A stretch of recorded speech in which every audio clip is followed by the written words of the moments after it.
In the dusty train station of Copper Creek, Colorado Territory, Elena Rodriguez clutched a worn telegram in her trembling hands, her dark eyes scanning the faces of strangers who turned away the moment they saw her olive skin and indigenous features. She had traveled 300 miles to meet her intended husband, Harold Blackwood, the son of the town's mayor, only to watch him take one look at her through the station window and walk away without a word. The other passengers whispered behind gloved hands about the woman who was too dark for decent society, unaware that this rejected bride carried within her a strength forged by generations of survival and 3 sisters who would soon change everything. They were about to discover that sometimes the most beautiful transformations come from the places society refuses to look. Before we jump back in, tell us where you're tuning in from, and if this story touches you, make sure you're subscribed, because tomorrow I've saved something extra special for you. The Colorado Territory sun blazed down on Copper Creek with unforgiving intensity, casting sharp shadows across the wooden sidewalks where Elena Rodriguez stood alone beside her single leather trunk. Her traveling dress, carefully mended and cleaned for this journey, felt heavy in the mountain air as she watched Harold Blackwood's retreating figure disappear around the corner of the First National Bank. The telegram in her hand bore his father's careful penmanship, promising a new life, a fresh start, and the security of marriage to a respectable family.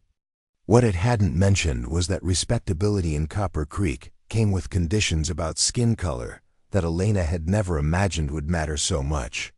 Margaret Thompson emerged from the general store across the street, her kind eyes taking in the abandoned young woman and the curious crowd that had gathered to witness the rejection. At 52, Margaret had seen enough cruelty in frontier towns to recognize it instantly, and something in Elena's dignified posture despite her obvious humiliation stirred memories of her own struggles as a widow trying to maintain her business in a man's world. She crossed the dusty street with purposeful strides, her practical boots raising small clouds with each step. "Miss, I believe you might need assistance," Margaret called out, her voice cutting through the whispered conversations of the onlookers. Elena looked up, surprised to see genuine concern rather than judgment in the older woman's weathered face. "I'm Margaret Thompson. I run the general store here in Copper Creek, and I saw what just happened. That was shameful behavior, completely shameful." Elena straightened her shoulders, calling upon reserves of pride that her grandmother had instilled in her years ago in the adobe house outside Santa Fe. "I am Elena Rodriguez, Mrs. Thompson. I came here to marry Harold Blackwood, but it appears my appearance does not meet his family's expectations." Her English was precise, colored by the lilting accent of her Spanish heritage, and Margaret noticed the education behind the words, the refinement that contradicted the townspeople's whispered assumptions about her kind. The crowd began to disperse as Margaret positioned herself protectively beside Elena, but not before young Peter Hayes, a 12-year-old boy with ink-stained fingers and an insatiable curiosity about everything that happened in their small town, crept closer to listen. Peter had been running errands for his mother when the commotion started, and something about the mysterious woman's story captured his imagination. He ducked behind a water barrel, his young mind already spinning tales of adventure and injustice that would occupy his thoughts for days to come. Sheriff William Carter observed the scene from his office doorway, his experienced eyes noting the tension that could either dissipate naturally or escalate into the kind of trouble that plagued frontier communities. Carter had served as law enforcement in Copper Creek for 7 years, and he understood the delicate balance required to maintain peace in a town where different cultures, backgrounds, and prejudices intersected daily. His hand rested casually on his gun belt, not from any sense of immediate danger, but from the habit of a man who had learned to read situations before they developed into problems. "Mrs. Thompson," Elena continued, her voice steady despite the humiliation burning in her chest, "I must ask if you know of any work available in your town." I find myself in need of employment and lodging, as my return journey has become unexpectedly necessary." The practical nature of her question impressed Margaret, who had expected tears or hysteria but instead found herself facing a woman who was already adapting to changed circumstances with remarkable composure. Margaret's mind raced through possibilities, weighing the social consequences of helping Elena against her own moral convictions about right and wrong. "There's a room above my store that's been empty for months, and I could certainly use help with inventory and customers. The mining operations have brought more business than I can handle alone." She paused, studying Elena's face. "But I should warn you, Miss Rodriguez, that association with me might not improve your standing with certain members of our community." The warning carried layers of meaning that Elena understood immediately. In towns like Copper Creek, social alliances mattered as much as business relationships, and Margaret Thompson was clearly offering more than employment. She was offering protection, advocacy, and the kind of friendship that could either elevate or isolate them both. Elena had learned during her 23 years that such offers came rarely and should never be dismissed lightly.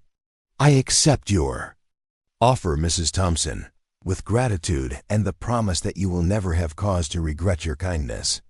Elena's response carried the formal courtesy of her upbringing, but Margaret heard something else beneath the polite words: determination, strength, and a quiet dignity that would serve them both well in the days ahead. As they gathered Elena's belongings and walked toward the general store, Margaret noticed how Elena moved with fluid grace despite her obvious exhaustion from travel. There was something in her bearing that suggested familiarity with hardship, but not defeat, as if she had faced rejection and prejudice before, and learned to navigate around them rather than be destroyed by them. The older woman found herself curious about Elena's background, her family, and the circumstances that had led her to answer a mail-order bride advertisement in a Colorado Territory newspaper. The interior of Thompson's General Store reflected Margaret's practical nature and attention to detail. Shelves lined the walls from floor to ceiling, stocked with everything from basic foodstuffs to mining equipment, bolts of fabric to patent medicines. The air carried the mingled scents of coffee beans, leather goods, and the metallic tang of tools and hardware. Elena's trained eye immediately cataloged the organization system, noting areas where efficiency could be improved and customer access enhanced. "You have a well-established business here," Elena observed, running her fingers along a display of carefully arranged household items. "How long have you been serving the community?" Her genuine interest in Margaret's work spoke to her own understanding of commerce and trade, knowledge that would prove valuable in the weeks to come. Margaret set Elena's trunk beside the narrow staircase that led to the upper floor apartments. 15 years next month. My husband started the store when Copper Creek was nothing but a mining camp with more hope than sense. After he passed, folks figured I'd sell out and move back east where women belong." Her voice carried a trace of old anger, memories of battles fought and won against expectations and prejudice. "But I stayed, built the business up, and proved that determination matters more than what people expect of you." The parallel between their situations wasn't lost on either woman. Both had faced communities that doubted their abilities based on assumptions about their gender, background, or social position. Both had chosen to stay and fight rather than retreat to safer, but smaller lives. The recognition created an instant bond that would grow stronger with each passing day.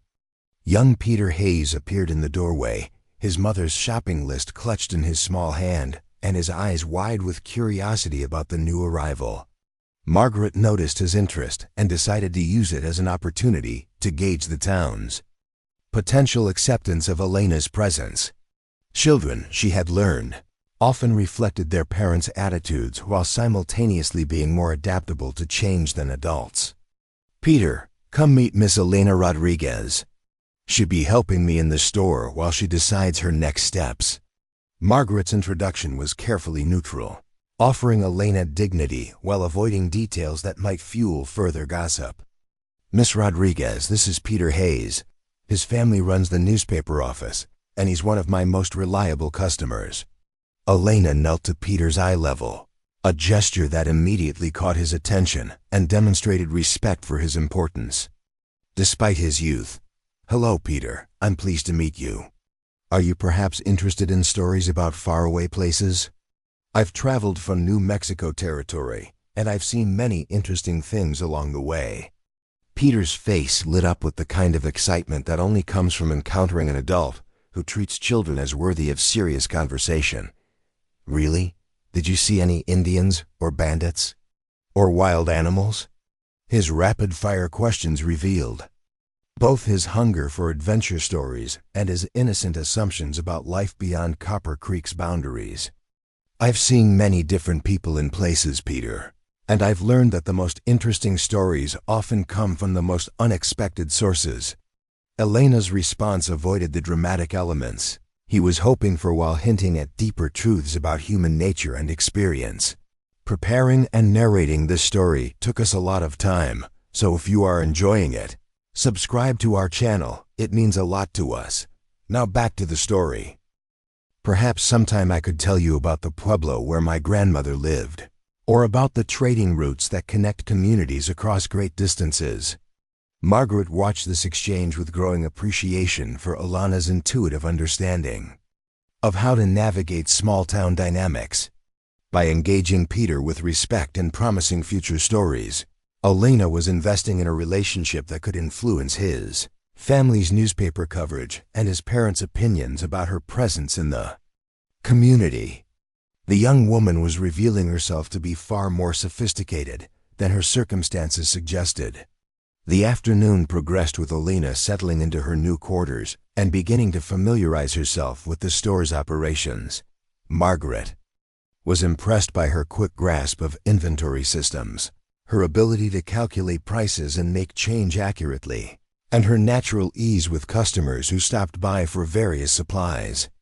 Elena's bilingual abilities proved especially valuable when several Mexican miners came in seeking specific tools, and her knowledge of southwestern trade goods helped Margaret identify new opportunities for expanding her merchandise selection.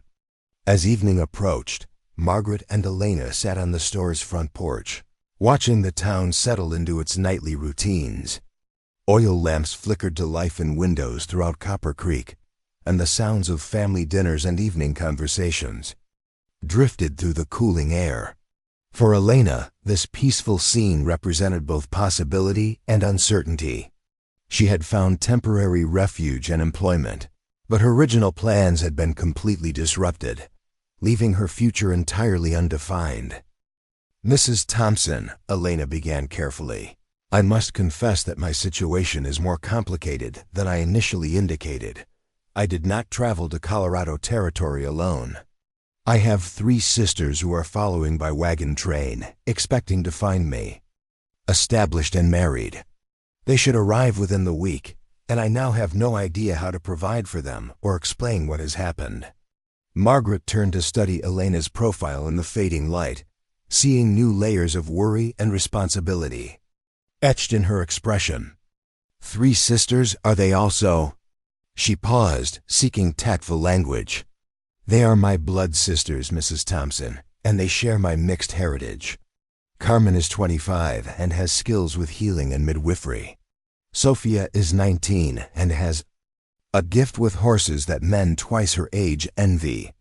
Isabella and can handle accounts and correspondence better than most trained clerks." Elena's voice carried deep affection and pride as she described her siblings.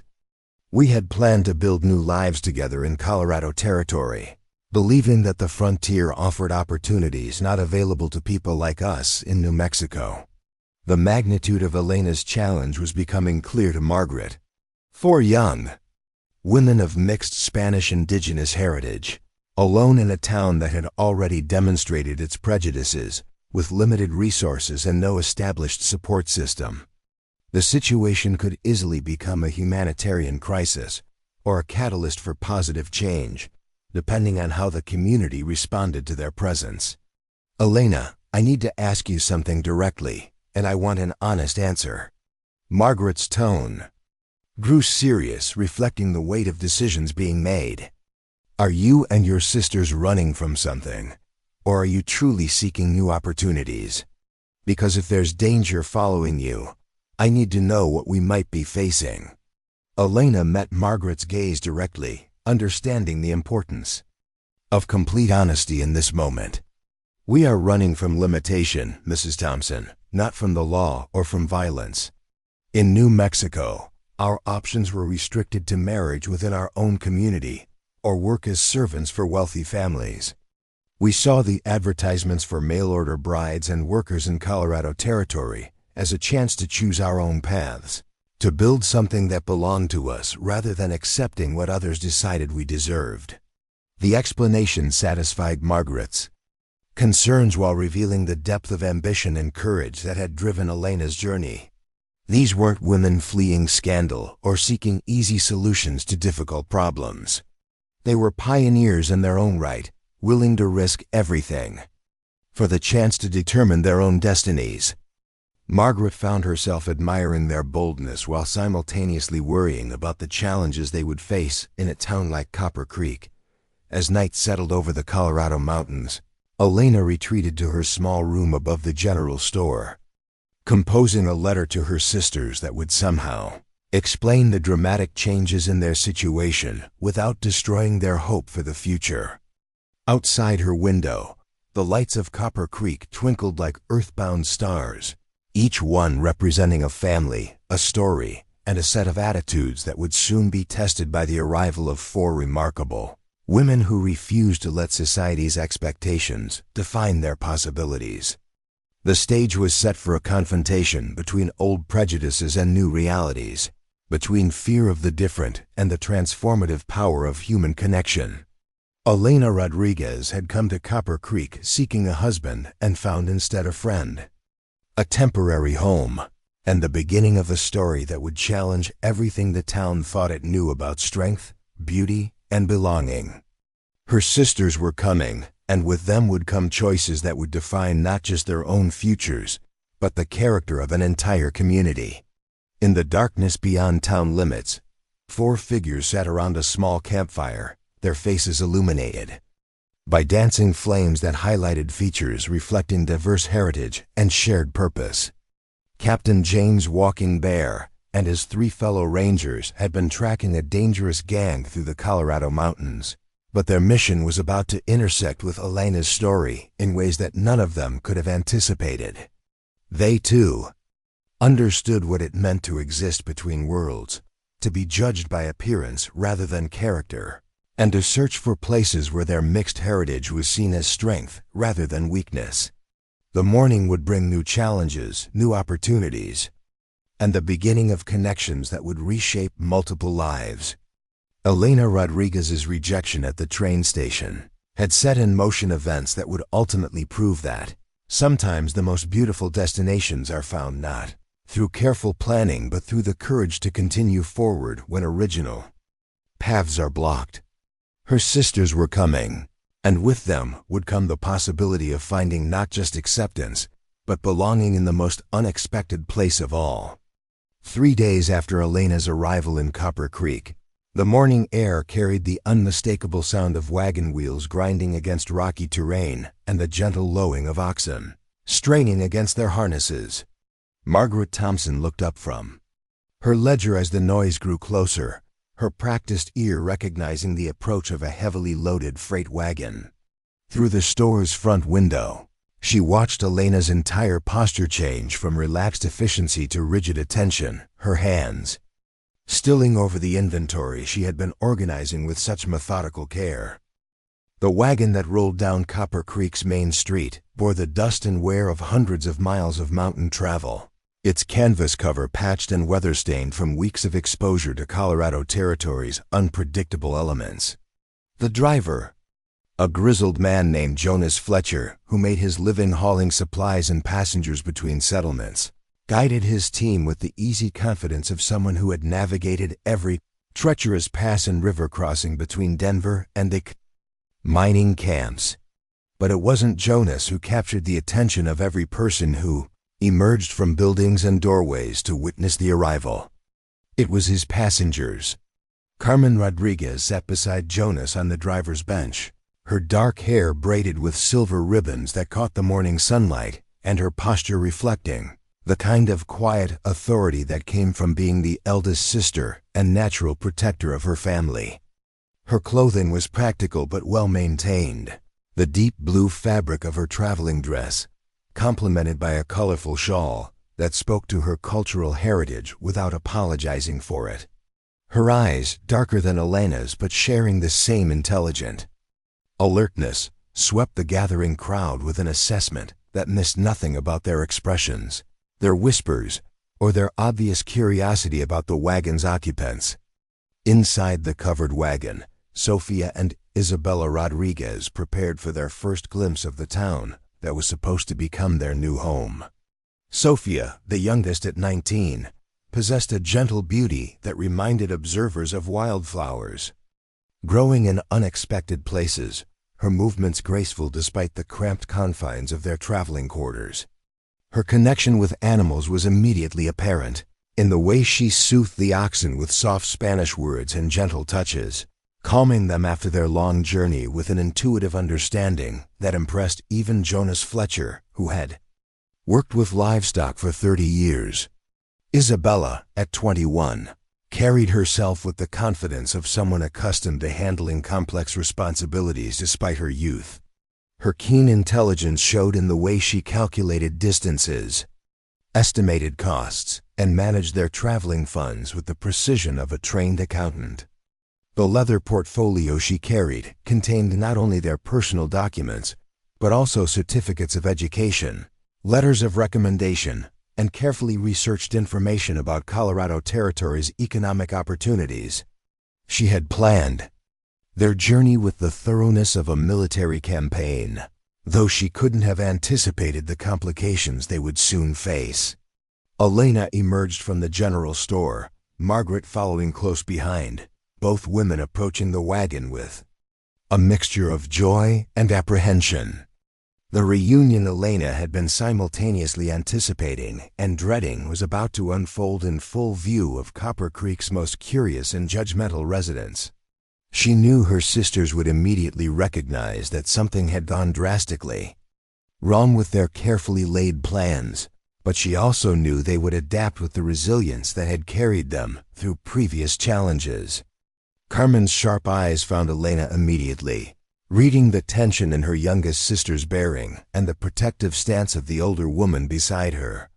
Without waiting for Jonas to bring the wagon to a complete stop, she swung down from the driver's seat with fluid grace, her feet hitting the dusty ground with purpose.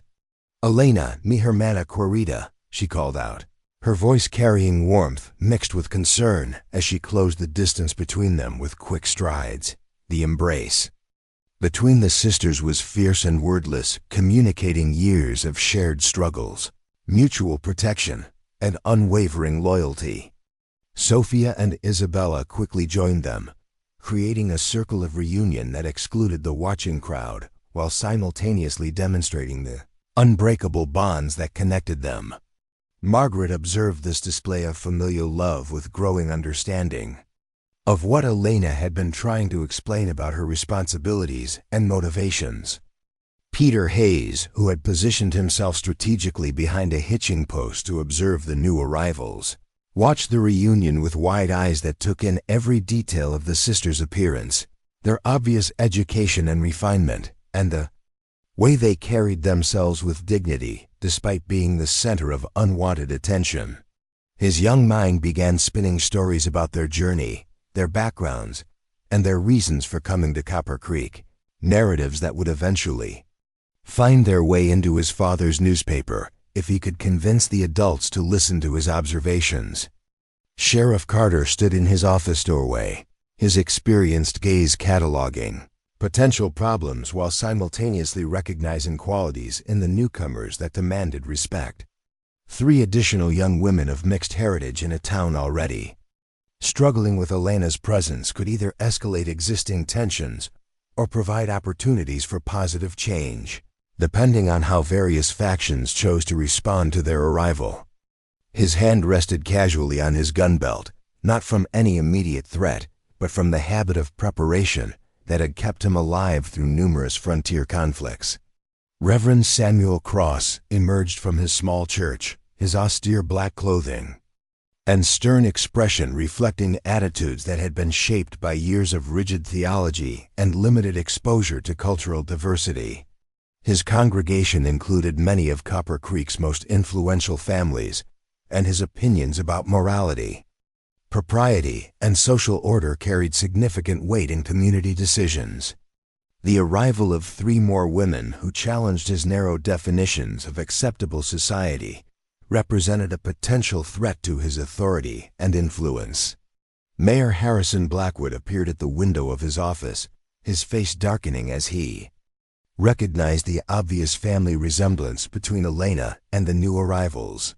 His son Harold had embarrassed the family by publicly rejecting his intended bride, but the mayor had hoped the incident would quickly fade from community memory.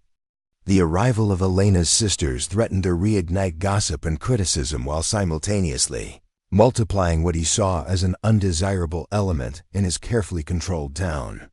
Carmen's assessment of the situation took only moments, her protective instincts immediately recognizing the hostile undercurrents in the crowd's attention. "Elena," she said quietly, her voice pitched for her sister's ears alone, "explain to me why you are working in a store instead of planning a wedding, and why these people are staring at us like we carry plague." Elena's response was equally quiet but filled with the exhaustion of 3 days spent navigating unexpected challenges. Harold Blackwood took one look at me and decided I was too dark for his refined tastes. "Mrs. Thompson offered me employment and shelter, but our situation has become far more complicated than we anticipated." She gestured subtly toward the watching crowd. "This is not the welcoming community we hoped to find." Sophia moved to tend the oxen while the sisters spoke, her gentle ministrations drawing curious attention from several onlookers who had never seen such an intuitive connection between human and animal. Her soft crooning in Spanish seemed to communicate with the tired beasts in ways that transcended language barriers, and even the most prejudiced observers found themselves impressed by her obvious skill and compassion. Isabella began organizing their belongings with characteristic efficiency, her movements purposeful despite the uncertainty of their situation. The leather portfolio she carried contained documentation that would prove their education, their financial resources, and their legitimate reasons for traveling to Colorado Territory, but she understood instinctively that paper credentials might carry little weight in a community that judged primarily by appearance. Margaret stepped forward to address Jonas Fletcher, who was preparing to continue his journey toward the mining camps higher in the mountains. "Jonas, these ladies will need their belongings unloaded. Can you help get their trunks to my store?" Her request was practical but also served to publicly demonstrate her continued support for the Rodriguez sisters, a gesture that would not go unnoticed by the watching crowd. Jonas nodded, his weathered face showing none of the prejudice that marked some of the other observers. His years of frontier travel had taught him to judge people by their actions rather than their ancestry, and he had been impressed by the sisters' courage, resourcefulness, and mutual devotion during their journey. "Happy to help, Mrs. Thompson. These ladies been model passengers, kept their belongings organized and helped with the animals every day. Don't often see such consideration from paying customers." The endorsement from a respected member of the traveling community carried weight with some observers, though others remained unmoved by testimonials that contradicted their preconceived notions. Peter Hayes began mentally composing the article he would suggest to his father, recognizing that the story of the Rodriguez sisters' arrival would be significant news regardless of how the community ultimately responded to their presence. Carmen's eyes swept the crowd again, her expression revealing nothing of her thoughts while she catalogued faces, attitudes, and potential allies or enemies. Her experience protecting her younger sisters had taught her to identify threats quickly and respond appropriately, whether through diplomacy, negotiation, or more direct action. The mixture of curiosity, hostility, and judgment she saw in Copper Creek citizens was familiar from other places they had lived. But the isolation of this mountain community made their situation more precarious than previous challenges. "Mrs. Thompson," Isabella approached with her characteristic directness, her voice carrying the cultured tones of someone who had received an education far superior to what most frontier communities expected from women of any background. "I am Isabella Rodriguez, Elena's sister. I understand we owe you significant gratitude for your kindness to Elena, and I would like to discuss how we might contribute to your business while we determine our longer-term plans." Margaret found herself impressed by Isabella's poise and immediately recognized the intelligence behind her polite formality. "I'm pleased to meet you, Isabella. Your sister has already proven invaluable in helping with inventory and customer service. I'm certain we can find ways for all of you to contribute while you settle in." The offer was generous but also strategic, providing the sisters with legitimate reasons to remain in Copper Creek while giving Margaret access to skills and perspectives that would benefit her business. Sophia finished her ministrations with the oxen and joined the conversation, her gentle demeanor providing a stark contrast to the suspicious attitudes of many observers. "Mrs. Thompson, if you have horses or other animals that need care, I would be honored to help. Animals often understand intentions better than people do, and they rarely judge based on appearance." Her comment was innocent, but carried implications that weren't lost on the more perceptive listeners. The process of unloading the sisters' belongings revealed the extent of their preparation and resources. Well-made trunks contained not only personal items but also books, medical supplies, specialized tools, and carefully preserved seeds for plants that might thrive in Colorado's mountain environment. Each item spoke to education, planning, and the kind of practical intelligence that frontier communities desperately needed but didn't always recognize or welcome. Carmen supervised the unloading with quiet efficiency while maintaining constant awareness of the crowd's mood and any potential threats to her sister's safety. Her protective instincts had been honed by years of navigating communities that viewed their mixed heritage with suspicion or hostility, and she could read the subtle signs that indicated whether situations were likely to escalate toward violence or remain merely uncomfortable. Mayor Blackwood finally emerged from his office, his imposing figure and expensive clothing immediately identifying him as someone of importance and authority. His approach scattered some of the casual observers, but attracted the attention of those who understood that official responses to the sisters' arrival would shape community attitudes going forward. His expression revealed nothing of his thoughts, but those who knew him well recognized the signs of controlled anger and wounded pride. "Mrs. Thompson," the mayor began, his voice carrying the measured tones of someone accustomed to having his words given serious consideration. "I see you've taken it upon yourself to provide accommodation for additional visitors. I trust you've considered the implications of this decision for yourself and for our community's harmony." Margaret straightened her shoulders, her own voice carrying the quiet strength of someone who had survived frontier challenges through determination and principle rather than political maneuvering. "Mayor Blackwood, I've provided assistance to travelers in need, just as any decent person would do. The Rodriguez sisters are educated, hardworking women who bring valuable skills to our community. I see no threats to harmony in their presence." The exchange was polite, but carried undercurrents that everyone present understood. The mayor was issuing a subtle warning about the consequences of supporting the sisters, while Margaret was publicly declaring her intention to continue providing that support regardless of official disapproval. The positions being staked out would influence how other community members chose to respond to the sisters' presence. Carmen stepped forward, her movement graceful but purposeful, positioning herself where she could address the mayor directly, while remaining close enough to protect her sisters if necessary.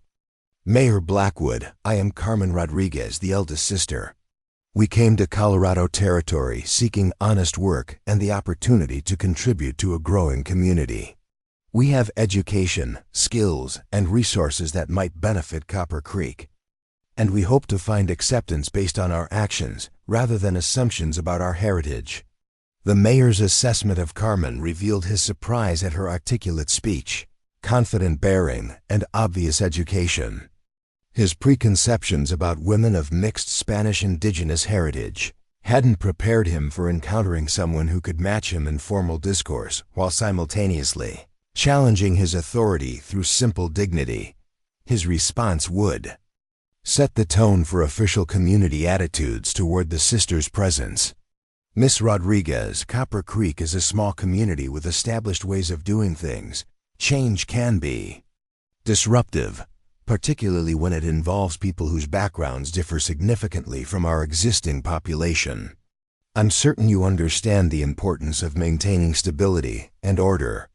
His words were carefully chosen to sound reasonable, while making clear that the sisters' presence was unwelcome.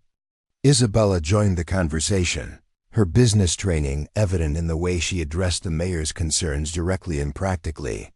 Mayor Blackwood, we understand the importance of community stability, which is why we're prepared to contribute immediately to local economic activity. I have experience with bookkeeping, correspondence, and business management. My sister Sophia has remarkable skills with animals and agriculture. Carmen's knowledge of herbal medicine and midwifery could benefit families throughout the territory. The recitation of skills and qualifications was strategic, forcing the mayor to either acknowledge the sisters' potential contributions or reveal his prejudices more explicitly. Several listening townspeople began reconsidering their initial assumptions as they heard about abilities that addressed real needs within their community. Peter Hayes scribbled mental notes about these revelations, recognizing their significance for the story he wanted to tell. Sheriff Carter approached the group, his presence adding an official law enforcement perspective to the gathering discussion. His years of frontier experience had taught him to recognize both potential threats and valuable assets, and his assessment of the Rodriguez sisters fell clearly into the latter category. Ladies, I'm Sheriff Carter. I want you to know that you're welcome to conduct yourselves as lawful citizens of Copper Creek, and you can expect the same protection under territorial law as any other residents.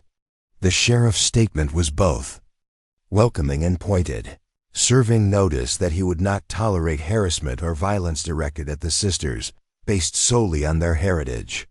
His words carried weight with law-abiding citizens, while warning potential troublemakers that their actions would have consequences. The support of local law enforcement significantly improved the sisters' prospects for peaceful integration into the community. Carmen acknowledged the sheriff's statement with a slight nod that conveyed both gratitude and understanding of the protection being offered. Thank you, Sheriff Carter. We have no intention of causing any disturbances and hope only to find our place as contributing members of this community. Her response was appropriately respectful while maintaining the dignity that had characterized all her interactions since arriving in Copper Creek. The crowd began to disperse as the initial excitement of the wagon's arrival faded and people returned to their daily routines. But the conversations and speculation would continue in homes, businesses, and gathering places throughout the town. The Rodriguez sisters had made their first impressions on Copper Creek's residents, and those impressions would shape their opportunities and challenges in the days ahead. Margaret guided the sisters toward her store, their belongings following on handcarts provided by Jonas Fletcher before his departure for the mining camps. The process of settling them into temporary accommodations above the general store would provide time for planning their next steps while giving the community opportunity to adjust to their presence and perhaps recognize their potential contributions. As evening approached, the four Rodriguez sisters sat together in Margaret's store, sharing their first meal in 3 days while discussing the dramatic changes in their circumstances. Elena's rejection at the train station had forced them to completely reconsider their plans. But their reunion had also demonstrated the strength they drew from their unbreakable family bonds and shared determination to succeed despite unexpected obstacles. Outside, Copper Creek settled into its evening routines, but conversations in many homes centered around the arrival of the Rodriguez sisters and what their presence might mean for the community's future. Some residents expressed concern about change and disruption, while others recognized opportunities for growth and improvement that the sisters' skills and perspectives might bring. In the distance, beyond the lights of the town, 4 figures sat around a small campfire, their conversation interrupted by the faint sounds of activity drifting from Copper Creek on the evening air. Captain James Walking Bear and his fellow rangers had been tracking dangerous criminals through the Colorado mountains, but their mission was about to intersect with the sisters' story in ways that would transform multiple lives and challenge a community's assumptions about heritage, worth, and belonging. The 5th morning after the Rodriguez sisters' arrival dawned with unusual activity in Copper Creek's normally quiet streets. Word had spread through neighboring settlements about the educated women of mixed heritage who had established themselves at Thompson's General Store, and visitors began appearing with various motivations ranging from curious inspection to genuine business interests. Margaret found herself busier than she had been in months, as customers who normally made monthly supply runs suddenly discovered urgent needs that required immediate attention. Carmen Rodriguez stood behind the store's counter, her natural authority evident in the way she managed multiple conversations while keeping precise records of transactions and inventory changes. Her quick mastery of Margaret's system impressed even the most skeptical observers, and several mining families had already requested her assistance with medical concerns that the town's limited healthcare resources couldn't adequately address. Her knowledge of herbal remedies and traditional healing practices filled a critical gap in Copper Creek services, though some residents remained suspicious of treatments that differed from conventional medicine. Sophia had established herself in the store's back area, where she examined sick horses, treated injured livestock, and provided advice about animal husbandry that proved invaluable to ranchers struggling with the challenges of high-altitude agriculture. Her gentle manner with frightened animals created an atmosphere of calm that extended to their human owners, and her recommendations about feed, breeding, and veterinary care demonstrated expertise that commanded respect regardless of cultural prejudices. Isabella maintained the store's financial records with precision that revealed discrepancies and inefficiencies Margaret had never recognized, simultaneously identifying opportunities for expanded trade relationships and improved profit margins. Her correspondence with suppliers in Denver and Santa Fe opened new channels for acquiring specialized merchandise that other regional stores couldn't provide, giving Thompson's General Store competitive advantages that translated directly into increased revenue. Elena continued managing customer interactions and general merchandise, her bilingual abilities and cultural knowledge proving especially valuable as word spread about the store's enhanced services. Travelers from throughout the territory began making special trips to Copper Creek specifically to conduct business with the Rodriguez sisters, bringing outside revenue and recognition that benefited the entire community despite some residents' continued resistance to change. The increased activity hadn't escaped the attention of Mayor Blackwood, whose initial displeasure with the sisters' presence had evolved into concern about their growing influence and success.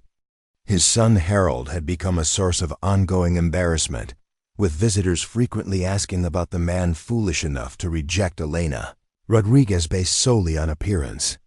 The mayor's carefully constructed image of Copper Creek as a refined and progressive community was being undermined by stories of his family's prejudice and poor judgment. Reverend Cross found his weekly sermons increasingly focused on themes of moral purity and social order, though his congregation's attention seemed divided between his words and discussions about the practical benefits the Rodriguez sisters were bringing to their community. Several of his most devoted parishioners had quietly sought Carmen's medical assistance for conditions that traditional medicine had failed to address, creating internal conflicts between religious doctrine and personal necessity. Sheriff Carter observed these developments with professional interest, recognizing that the sisters' success was simultaneously reducing some community tensions while potentially creating new ones. Their obvious competence and contributions were winning over many residents, but the very success that should have guaranteed acceptance was generating resentment among those who felt threatened by change or challenged in their assumptions about cultural superiority.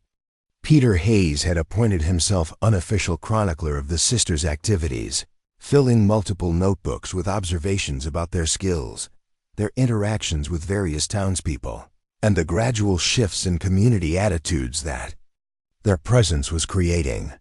His father had initially dismissed these writings as childish fascination, but the detailed accuracy of Peter's observations and his insights into adult motivations were beginning to impress the veteran newspaperman. The morning's routine was interrupted when Jonas Fletcher's wagon appeared again at the edge of town, but this time he wasn't alone. 4 horsemen rode alongside his freight wagon, their bearing and equipment immediately identifying them as military personnel despite the absence of standard Army uniforms. Their approach created immediate interest among Copper Creek's residents, who gathered in doorways and windows to observe the new arrivals with the kind of intense curiosity that marked life in isolated frontier communities. Captain James Walking Bear rode at the front of the group, his mixed Cherokee and Irish heritage evident in features that combined the sharp angles of his father's Celtic ancestry with the bronze skin and dark eyes inherited from his mother's people. His bearing reflected years of military service and natural leadership abilities, while his clothing represented a practical compromise between Army regulations and frontier necessity. The badge on his leather vest identified him as a territorial ranger, part of the specialized force responsible for maintaining law and order across Colorado's vast and often dangerous wilderness areas. Sergeant Michael Stone Wolf followed slightly behind and to the captain's right, his Lakota and German background creating a striking appearance that commanded attention wherever he traveled.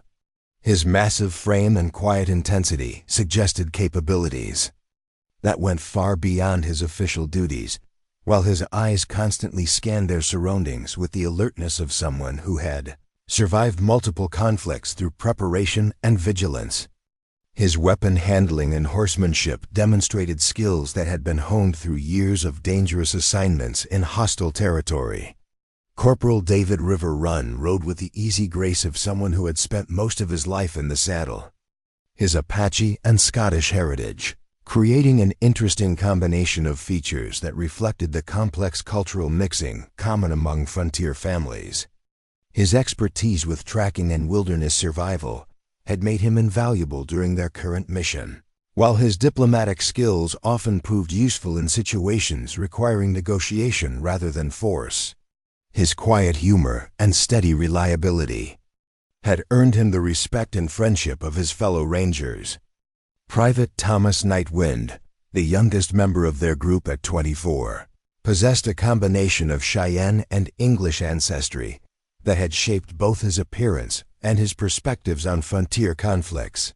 His education and linguistic abilities made him particularly valuable when dealing with diverse populations, while his skills with firearms and tactical planning exceeded those of many officers with greater experience. His eagerness to prove himself was tempered by genuine respect for his companions and commitment to their shared mission. The Rangers' arrival in Copper Creek wasn't accidental or routine patrol activity. They had been tracking the Caldwell Gang, a notorious group of outlaws who had been terrorizing settlements throughout the Colorado Territory for several months. Recent intelligence suggested the gang was moving toward the mining regions, with Copper Creek representing either a potential target or a strategic location for intercepting the criminals before they could strike again.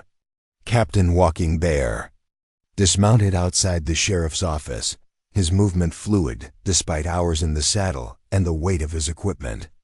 His immediate destination was a professional courtesy visit to Sheriff Carter, but his attention was caught by unusual activity at Thompson's General Store and the obvious interest their arrival was generating among townspeople, who seemed unusually animated for a typically quiet mountain community.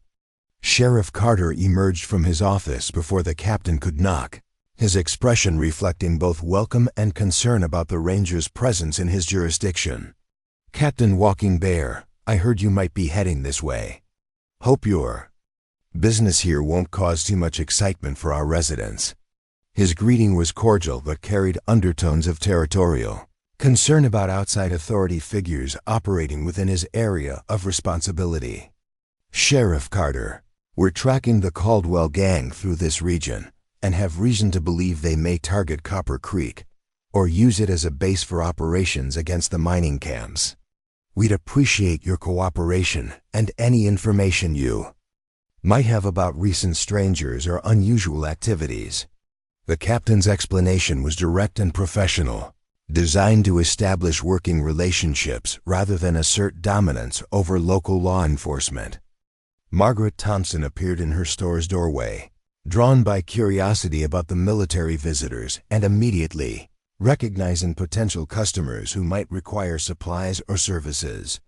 Her practical business instincts were reinforced by genuine interest in meeting people whose travels brought news and perspectives from across the territory.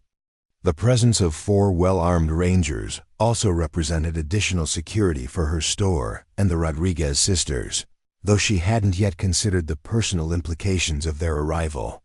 Carmen Rodriguez emerged from behind the store's counter, her attention caught by voices speaking languages she recognized from her childhood in New Mexico territory.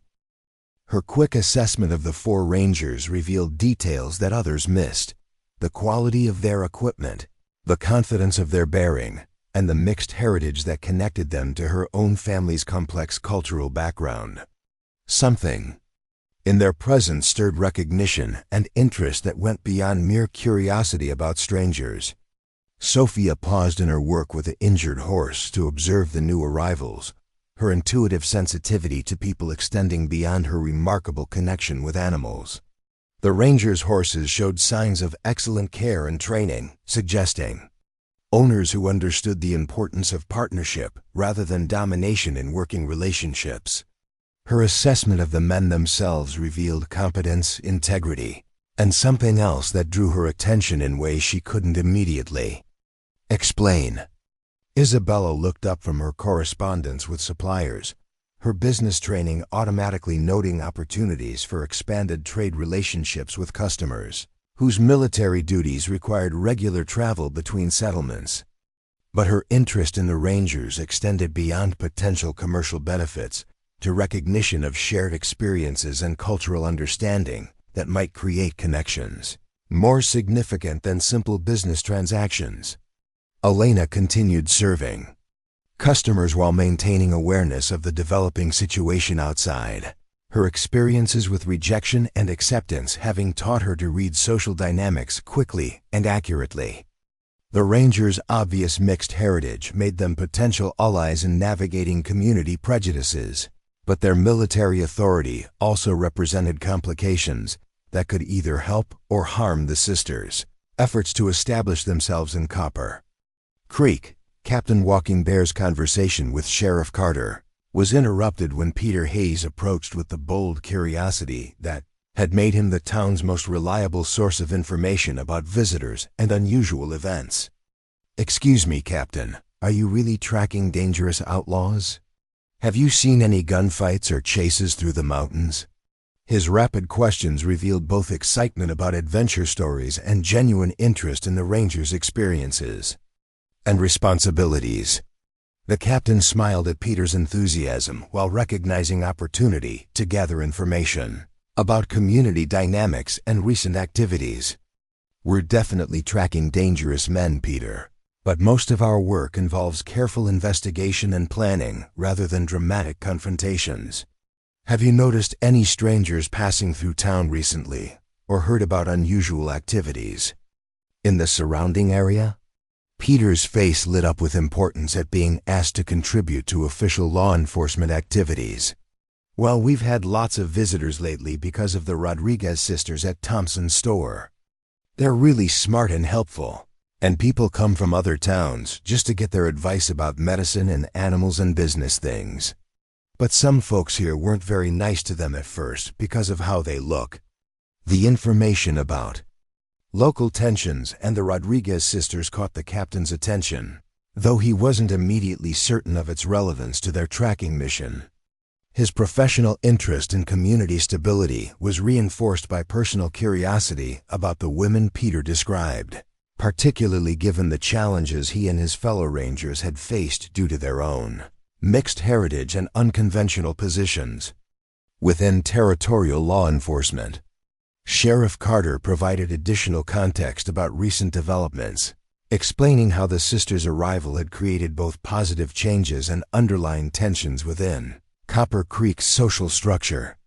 His assessment of the situation revealed respect for the women's contributions while acknowledging concerns about potential conflicts with less accepting residents. The information helped the Rangers understand community dynamics that might affect their mission or create complications during their stay. Sergeant Stone Wolf approached Thompson's general store with the practical intention of purchasing supplies for their continued tracking efforts, but found himself genuinely impressed by the efficiency and organization evident in the establishment's operations. Carmen Rodriguez's professional handling of his requests and her obvious competence challenged his expectations about what they might encounter in a small mountain community.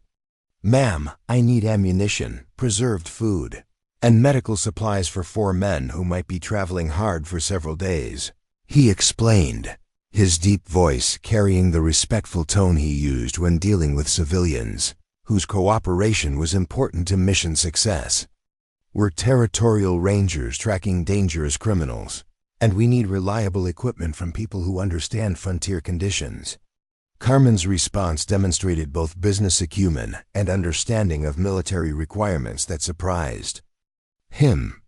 "Sergeant, I can provide everything you need, and I recommend specific items based on high-altitude conditions and the seasonal weather patterns you'll likely encounter. I also have medical supplies that might prove valuable if you encounter resistance from the men you're tracking." Her recommendations revealed knowledge that went far beyond typical storekeeping experience, suggesting education and practical understanding that commanded respect. Her efficient assembly of requested items, accurate calculations of costs, and professional manner created positive impressions that extended beyond simple commercial transactions. Corporal River Run examined the horses being treated by Sophia Rodriguez, immediately recognizing her exceptional skills and the obvious improvement in animals under her care. His conversation with her revealed shared understanding of equine psychology and veterinary techniques that had been developed through years of practical experience rather than formal education. "Miss Rodriguez, these horses show remarkable improvement, considering their condition when they arrived. Your treatment methods are obviously effective, and I'd appreciate learning about techniques that might help us maintain our mounts during extended operations." His request was both professional necessity and genuine interest in expanding his knowledge through exchange with an obvious expert. Sophia's response revealed depth of understanding that impressed even his experienced assessment. Her explanations of treatment methods, prevention strategies, and signs of various conditions demonstrated expertise that could prove valuable to rangers, whose lives often depended on their horses' health and performance. Her gentle manner with animals extended to patient teaching that made complex concepts accessible and memorable. Private Night Wind engaged Isabella Rodriguez in conversation about regional economic conditions and trade relationships, his education and linguistic abilities creating common ground for discussing topics beyond typical frontier small talk. Her insights into commercial opportunities and market conditions revealed intelligence and business understanding that contradicted stereotypes about women of mixed heritage in frontier communities. Miss Rodriguez, your correspondence with suppliers in major cities suggests extensive knowledge of regional commerce. Have you encountered information about unusual financial activities or strangers making large purchases that might indicate criminal planning? His question combined professional necessity with genuine interest in her perspectives and observations. Isabella's thoughtful response revealed understanding of both legitimate business patterns and activities that might indicate criminal intentions. Her analysis of recent changes in regional trade flows and unusual purchasing requests demonstrated analytical abilities that could prove valuable to law enforcement efforts while establishing foundation for ongoing professional relationships. Captain Walking Bear found himself drawn into extended conversation with Elena Rodriguez, discovering that her experiences with rejection adaptation provided insights into community dynamics that proved professionally valuable while simultaneously creating personal connections he hadn't anticipated. Her observations about social tensions and individual personalities revealed intelligence and perception that impressed him beyond their immediate utility. The afternoon progressed with increasing interaction between the Rangers and the Rodriguez sisters, each conversation revealing shared experiences, mutual respect, and growing recognition of connections that transcended professional necessity. Their similar heritage and challenges created understanding that developed quickly into friendship and, for some, awareness of deeper possibilities that none had expected to encounter in a small Colorado Territory town. As evening approached, the Rangers accepted Margaret Thompson's offer of rooms above her store, arrangement that pleased the Rodriguez sisters while concerning some community members who viewed the developing relationships with suspicion or disapproval. The stage was being set for confrontations that would test both professional duties and personal loyalties, while distant thunder warned of storms approaching from multiple directions. The dawn sky carried ominous clouds that matched the tension, building throughout Copper Creek as news spread about strangers spotted in the surrounding hills. Captain Walking Bear had received reports from his scouts about tracks and abandoned campsites that suggested the Caldwell gang was closer than anticipated, while Mayor Blackwood convened an emergency town meeting to address what he termed the disruption of community values and safety created by recent arrivals and changing circumstances. Richard Blackwood, the mayor's son who had inherited his father's sense of entitlement along with his prejudices, gathered several young men from prominent families to discuss what they saw as threats to their established social order. His embarrassment over his brother Harold's public rejection of Elena Rodriguez had festered into resentment against all the Rodriguez sisters, and the growing respect they commanded from community members only intensified his anger and determination to reassert what he considered proper hierarchies. Carmen Rodriguez stood in the store's main room, carefully checking the locks on medicine cabinets and securing valuable supplies, while maintaining casual conversation with Margaret Thompson about inventory needs and customer requests.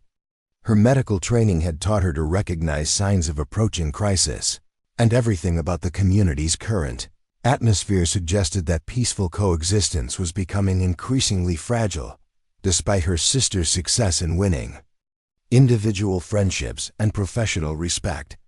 The emergency town meeting drew larger crowds than Copper Creek had seen since the previous year's 4th of July celebration, with residents filling every seat in the church hall and more standing along the walls. Reverend Cross opened the gathering with prayers for wisdom and unity, but his words carried undertones that suggested divine guidance should lead toward maintaining existing social structures rather than embracing potentially dangerous changes. Mayor Blackwood addressed the assembled crowd with the polished rhetoric of a politician accustomed to shaping public opinion through careful presentation of selected facts and strategic omissions. Citizens of Copper Creek, we face challenges to our community's stability and character. Recent arrivals have brought changes that some see as beneficial, but we must consider the longer-term implications of abandoning the principles and traditions that built our town. His speech avoided directly naming the Rodriguez sisters or the Rangers, but everyone understood his targets and intentions. Several residents shifted uncomfortable in their seats, recognizing the gap between the mayors. Coded language and their personal experiences with the women whose skills and character had impressed even initial skeptics. The political maneuvering was transparent to those who had witnessed the sisters' actual contributions to community welfare and economic growth. Sheriff Carter observed the meeting from his position near the back door, his professional instincts alert to signs of mob mentality or potential violence that could emerge from organized resentment and carefully cultivated fears. His years of frontier law enforcement had taught him to distinguish between legitimate community concerns and manufactured crises designed to serve personal or political agendas, and everything about the current situation suggested the latter. Captain Walking Bear and his rangers positioned themselves strategically throughout the hall, ostensibly attending as interested visitors but actually monitoring potential threats, while remaining prepared to respond to violence or civil disorder. Their presence created additional tension among those who viewed outside authority figures as threats to local autonomy, while providing reassurance to residents who understood the protection they represented.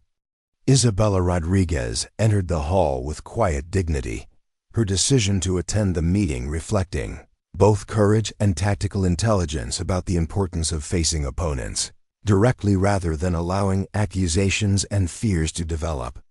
Without response, her appearance generated immediate whispers and pointed looks, but she maintained composure that demonstrated strength rather than defiance, confidence rather than arrogance. Peter Hayes sat between his parents, his notebook discreetly positioned to record observations about speakers, reactions, and the various factions emerging within the community discussion. His childish fascination with drama had evolved into genuine journalistic interest in documenting historical events as they unfolded, and he sensed that decisions made during this meeting would influence Copper Creek's character for years to come.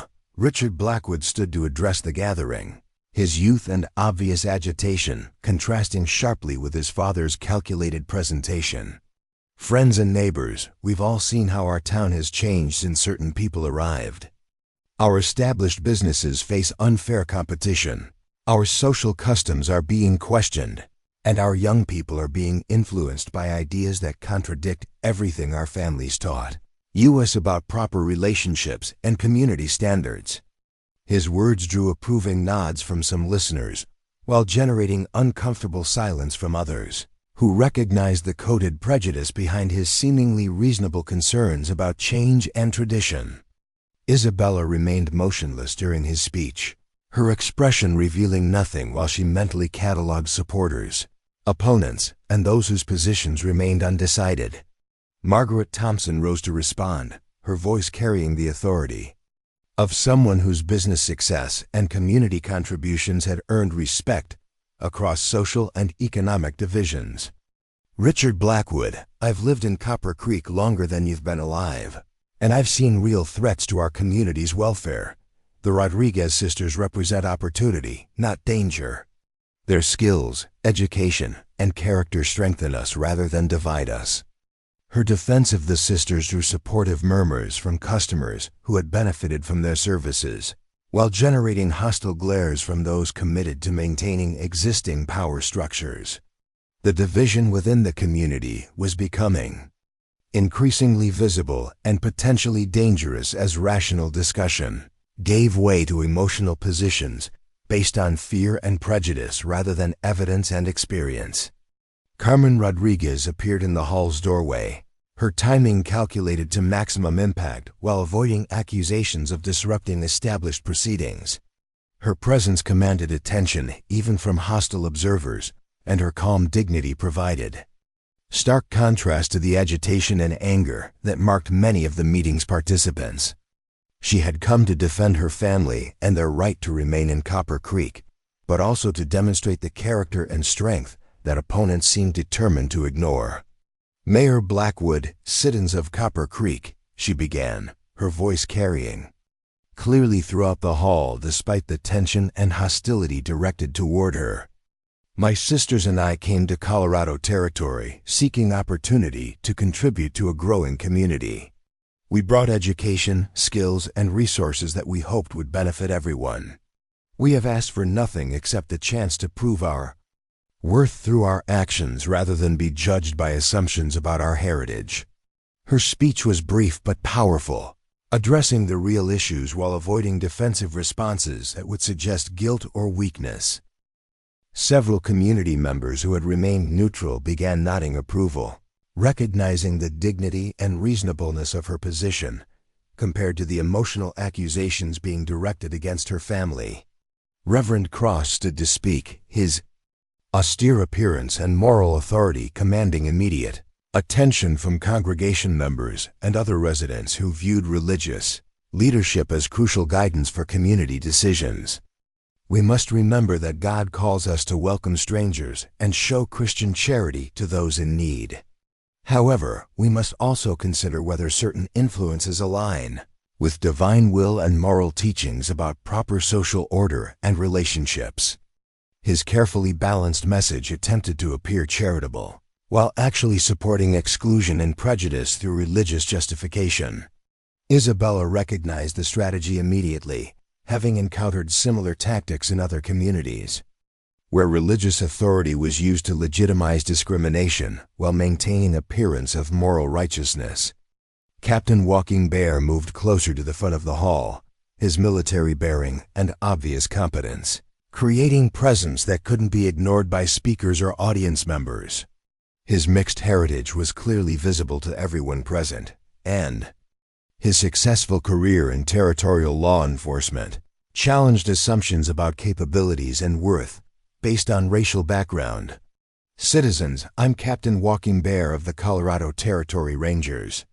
My men and I track dangerous criminals who threaten communities throughout this region. We've seen towns destroyed by internal divisions that make them vulnerable to external threats. Unity based on shared values and mutual respect provides security that divisions and hatred can never achieve. His words carried authority that transcended local politics while directly addressing the community's current crisis. Several residents who had focused solely on internal conflicts began considering broader implications of their decisions, recognizing that isolated communities required cooperation and strength rather than division and weakness to survive frontier challenges. Sergeant Stone Wolf positioned himself where he could observe exits and potential escape routes, his combat experience alert to signs that peaceful discussion might escalate toward violence. The crowd's mood was becoming increasingly polarized, with rational voices being overwhelmed by emotional appeals and manufactured fears, designed to generate predetermined responses rather than thoughtful consideration. Sophia Rodriguez entered the hall accompanied by Dr. Matthews, an elderly physician, whose recent collaboration with her on treating difficult cases had convinced him of her exceptional abilities and moral character. Their appearance together provided powerful testimony about professional recognition and medical necessity that transcended cultural prejudices and social conventions. "Friends," Dr. Matthews began, his age and respected position commanding attention even from those hostile to the Rodriguez sisters. "I've practiced medicine in frontier communities for 30 years, and I've rarely encountered knowledge and skill comparable to what Sophia Rodriguez brings to animal and human healing. Our community benefits immeasurably from her presence, and rejecting such gifts would be both foolish and morally wrong." His endorsement carried significant weight with practical-minded residents who understood the importance of medical care. In isolated mountain communities, several families whose animals or members had received treatment from Sophia began speaking among themselves about actual benefits rather than theoretical concerns about social change and cultural mixing. Meetings' atmosphere grew more charged as positions hardened and compromise became increasingly unlikely. Richard Blackwood and his supporters demanded formal action to restore community standards, while growing numbers of residents defended the Rodriguez sisters, based on personal experience and observed contributions.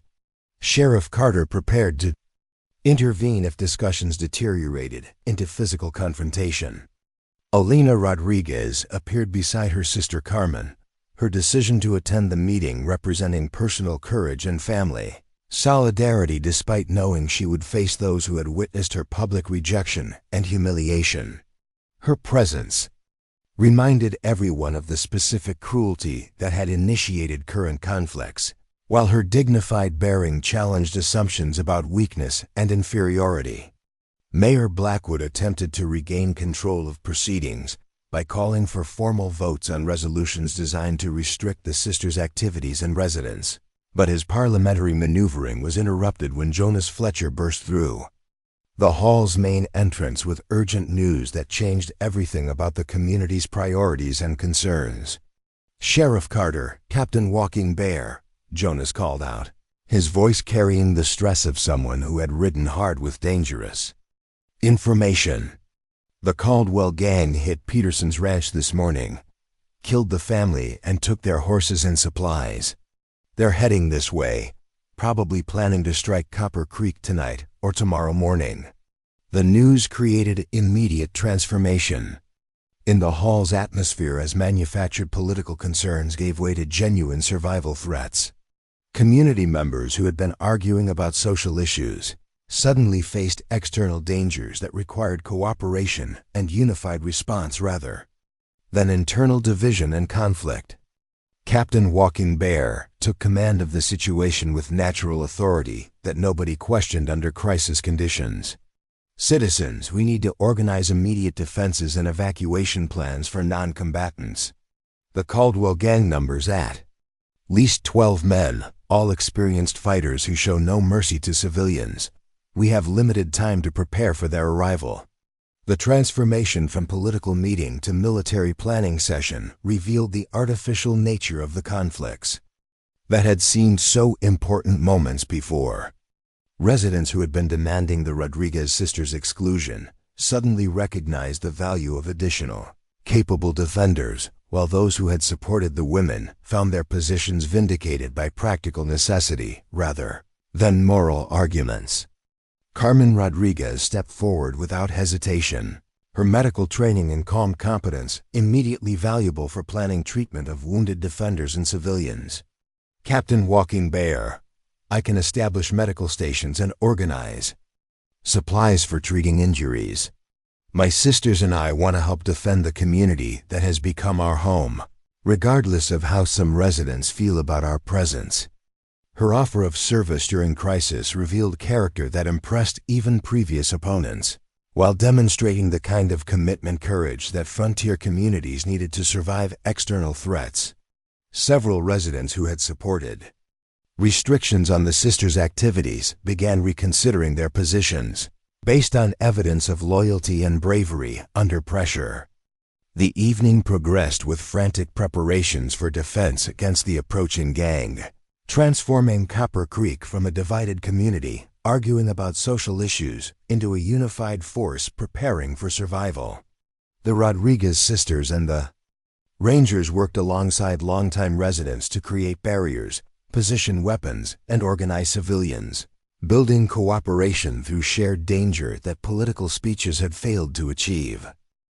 As darkness fell over the Colorado mountains, the artificial divisions created by prejudice and fear gave way to natural alliances based on character, capability, and mutual dependence. The approaching storm would test everyone's courage and commitment, but it would also provide opportunities for redemption, recognition, and the kind of bonds that transform strangers into family through shared trials and common cause.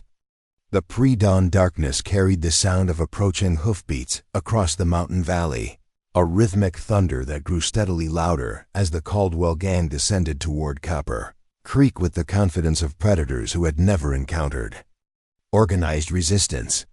Their leader, Ezekiel Caldwell, rode at the front of the group with the casual arrogance of a man who had terrorized settlements throughout Colorado Territory without facing consequences that matched his crimes.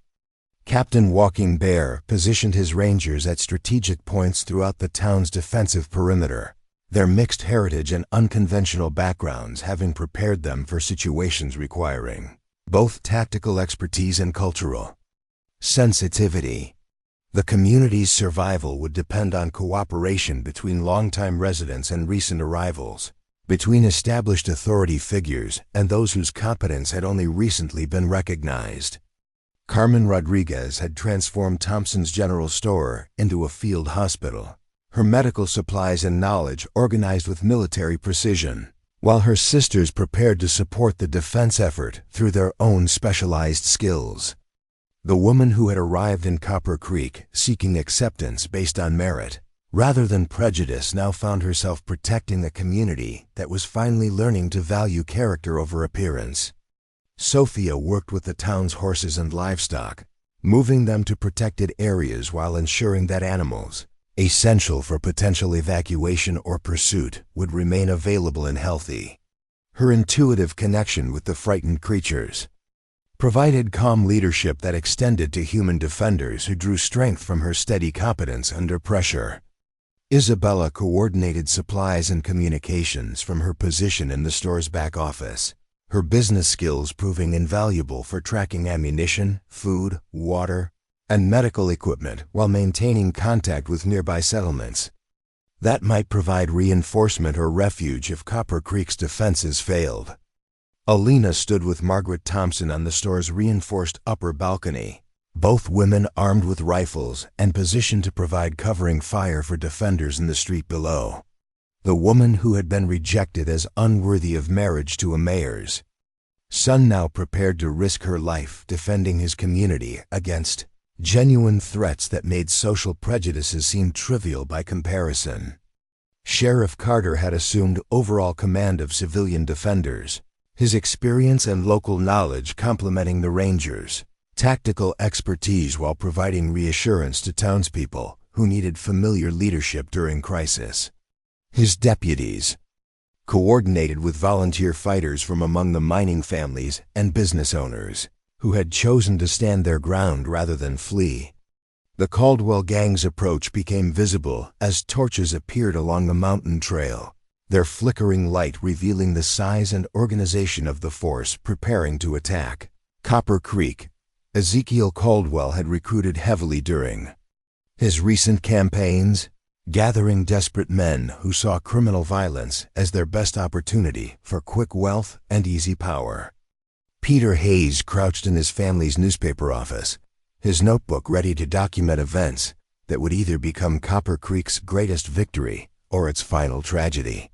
His youthful imagination had often fantasized about frontier adventures, but the reality of approaching violence created fear and determination that matured his perspectives beyond his years. Mayor Blackwood emerged from his house carrying an expensive rifle that had never been fired in anger, his political authority meaningless in circumstances that demanded genuine leadership rather than parliamentary maneuvering. His embarrassment over recent conflicts with the Rodriguez sisters had evolved into grudging respect for their courage and capabilities under pressure. Reverend Cross moved among the defenders offering prayers and encouragement, his moral authority focused on practical support rather than theological debates about social propriety.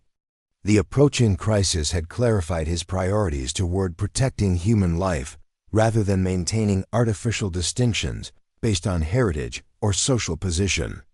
The first shots rang out as Caldwell's advance scouts encountered Corporal River Run at his concealed position near the town's eastern approach.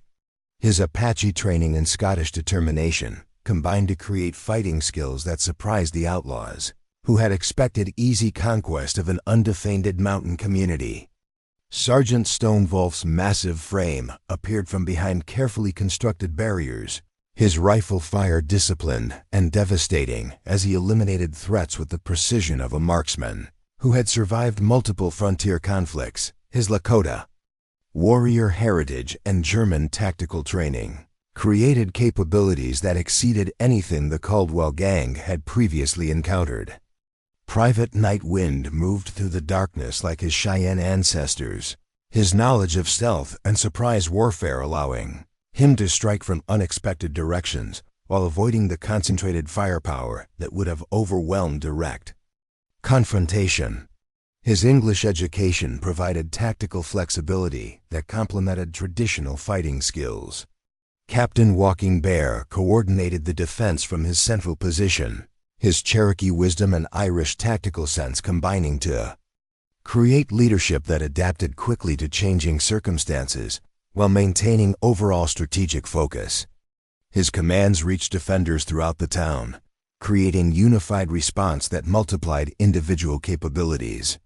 Carmen Rodriguez treated wounded defenders with skill that impressed even Dr. Matthews, her traditional healing knowledge and modern medical training providing capabilities that saved lives under conditions that would have overwhelmed conventional treatment. Her calm competence under fire demonstrated courage that commanded respect from the most prejudiced observers. The battle developed into sustained firefight as Caldwell's forces discovered that Copper Creek wouldn't surrender without organized resistance. Their usual tactics of intimidation and overwhelming force met disciplined defense that turned their advantages into vulnerabilities and their confidence into desperation. Sophia's knowledge of the terrain proved invaluable as she guided flanking movements that allowed defenders to strike from protected positions while avoiding the concentrated attacks that had destroyed other settlements. Her connection with the land provided tactical advantages that supplemented military expertise with local knowledge. Isabella's logistical coordination ensured that ammunition and medical supplies reached defenders throughout the engagement. Her business training applied to military necessity with efficiency that kept the defense functioning despite casualties and equipment failures. Elena's marksmanship from the store's upper level provided covering fire that protected movement in the street while eliminating threats that endangered civilian defenders. Her accurate shooting demonstrated skills that had been developed through necessity rather than military training but proved equally effective under combat conditions. The tide of battle turned when Ezekiel Caldwell made the tactical error of attempting to use hostages from Peterson's ranch to force Copper Creek's surrender, not realizing that his threats would galvanize rather than intimidate defenders who had already committed themselves to protecting their community regardless of personal cost. Captain Walking Bear's response was swift and decisive, leading a charge that broke Caldwell's position while the Rangers demonstrated fighting skills that overwhelmed criminals accustomed to easy victories against unprepared civilians. Their mixed heritage had prepared them for exactly this kind of conflict where conventional military tactics combined with traditional warfare created advantages that pure military training couldn't match. The final phase of the engagement saw Caldwell's forces scattered and defeated, their leader captured alive for trial, while his surviving followers either surrendered or fled into the mountains, where territorial authorities would continue pursuing them. The community that had been divided by artificial conflicts discovered unity through shared danger and mutual dependence. Carmen Rodriguez found herself treating wounded attackers alongside injured defenders, her medical oath transcending personal feelings while demonstrating the character that had earned respect through actions rather than social position. Her compassion toward enemies impressed even former opponents, who finally understood the difference between strength and weakness. The dawn following the battle revealed Copper Creek transformed not by destruction, but by recognition of what truly mattered for community survival and growth. Residents who had spent weeks arguing about social propriety now worked together clearing debris and caring for wounded while planning reconstruction that would accommodate everyone who had contributed to their collective defense. Mayor Blackwood approached Elena Rodriguez as she helped move supplies to the temporary hospital, his expression carrying embarrassment and recognition that his family's prejudices had nearly cost the community valuable defenders. Miss Rodriguez, I owe you and your sisters an apology that words cannot adequately express. Your courage and service have shown us what real character means. Elena's response reflected dignity rather than vindication, understanding rather. then resentment toward those who had learned difficult lessons about judging others based on appearance rather than actions. Mayor Blackwood, crisis often reveals truth that peaceful times conceal. We came to Copper Creek seeking belonging, and we found it through serving alongside people who chose to value contribution over convention. The relationships that had developed between the Rodriguez sisters and the four Rangers deepened through shared combat and mutual respect into connections that promised permanent transformation of their individual lives. Captain Walking Bear found in Carmen Rodriguez a partner whose strength complemented his own while challenging him to grow beyond military thinking toward broader understanding of leadership and service.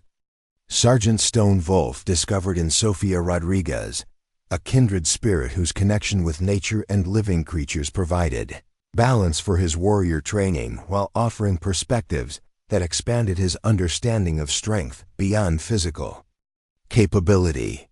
Their quiet conversations revealed shared values that transcended cultural differences. Corporal River Run's growing attachment to Isabella Rodriguez reflected recognition of intellectual and practical compatibility that promised partnership in both personal and professional endeavors. Her business skills and his tactical knowledge created synergies that could benefit communities throughout Colorado Territory. Private Nightwind's attraction to Elena Rodriguez had developed into deep respect for her resilience and dignity in facing rejection and finding new purposes. Their shared experiences with prejudice and adaptation created understanding that formed foundation for lasting partnership based on mutual support and shared goals. The weeks following Caldwell's defeat saw formal recognition of the Rodriguez sisters' contributions through invitations to permanent residence and full participation in community leadership. Their skills in medicine, animal husbandry, business management, and education filled critical needs while their character provided examples that elevated everyone around them. The Rangers' temporary assignment in Copper Creek extended into permanent positioning as the community's enhanced importance required ongoing security and law enforcement capability. Their mixed heritage and unconventional backgrounds, once viewed as disadvantages, proved ideal qualifications for serving populations that reflected Colorado Territory's cultural diversity. Margaret Thompson's General Store became the informal headquarters for regional commerce and communication. Her partnership with the Rodriguez sisters, creating competitive advantages that attracted business from throughout the Mountain Territory. Their combined skills and perspectives generated prosperity that benefited the entire community. Peter Hayes published the first comprehensive account of the battle and its aftermath. His detailed observations, providing historical documentation while demonstrating journalism that focused on truth rather than sensationalism. His reporting helped spread recognition of Copper Creek's transformation throughout Colorado Territory. The marriages that united the Rodriguez sisters with the four Rangers created new family connections that strengthened both personal relationships and community bonds, demonstrating that the best partnerships emerge from mutual respect, shared values, and complementary capabilities rather than social conventions or surface similarities. Carmen and Captain Walking Bear established a medical and security partnership that served communities throughout the region. Their combined expertise in healing and protection, providing services that isolated settlements desperately needed for survival and growth. Sophia and Sergeant Stone Wolf created an agricultural and livestock operation that revolutionized mountain farming through combining traditional knowledge with innovative techniques, their success providing food security and economic development for the entire territory. Isabella and Corporal River Run developed a trading and transportation business that connected isolated communities with broader commercial networks, their cultural knowledge and tactical skills creating safe passage for goods and people through dangerous terrain. Elena and Private Nightwind founded an educational and communication service that brought learning opportunities and information exchange to frontier settlements. Their shared commitment to growth and understanding helping develop the human resources necessary for territorial advancement.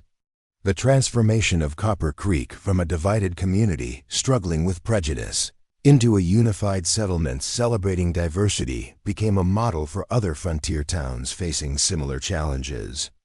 The lessons learned through crisis and cooperation spread throughout Colorado Territory, influencing policies and attitudes that shaped the region's development.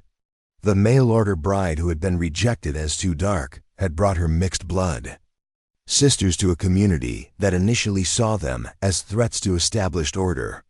Through demonstrating character, capability, and commitment, they had transformed not only their own circumstances, but the entire community's understanding of strength, beauty, and belonging. The 4 half-breed rangers who had found in the Rodriguez sisters their missing pieces discovered that the best partnerships emerge not from similarity, but from complementary differences that create strength greater than individual capabilities. Their marriages and collaborative endeavors prove that love and respect transcend cultural boundaries when based on genuine understanding and shared purpose. Up next, you've got 2 more standout stories right on your screen. If this one hit the mark, you won't want to pass these up. Just click and check them out.